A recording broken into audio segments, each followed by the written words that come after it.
What you see behind me at first glance may look like a little neighborhood, maybe even a mini village, but it's actually a cemetery. The Vicente Limtiaco Memorial Cemetery at Nimitz Hill was handed over to the Department of Parks and Rec back in 1998.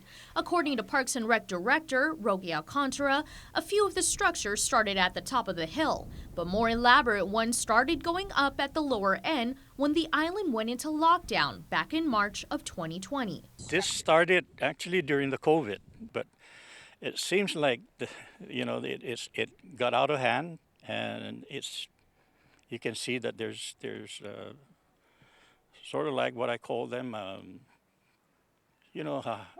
house for the future, I guess. Families must go through DPR for a permit before any groundbreaking occurs. According to ground burial policy, absolutely no structures other than head markers are allowed to be built above ground. But as Alcantara explained, the policy is quite vague. The funeral homes know about it, the family knows about it. It's on the permit that they cannot construct anything above ground. It's just like a dollhouse.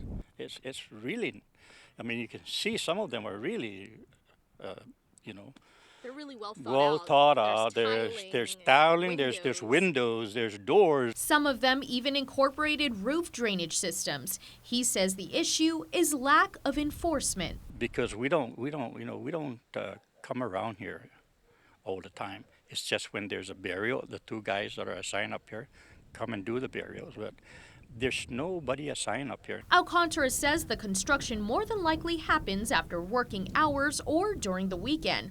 But with no gates and no one to regulate the area 24/7, people are free to come and go at any time. The burial area that holds the elaborate structures are designated as those that died of COVID. At the end of the day, he says his hands are tied. We can identify the families because we have a log on who's buried there.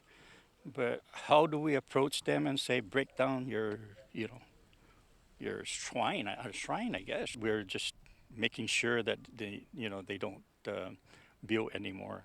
He adds that the closed structures make grass cutting difficult and poses further risks when there are typhoons. But the main issue they pose is backhoe entry. For now, the structures will remain, but he says they'll have to work with DPW to see what the law is as far as erecting them. DPR says the long-term solution would be putting up gates and borders around the perimeter, along with installing signs throughout the burial grounds. Reporting for Guam's News Network, I'm Tyler Matanani.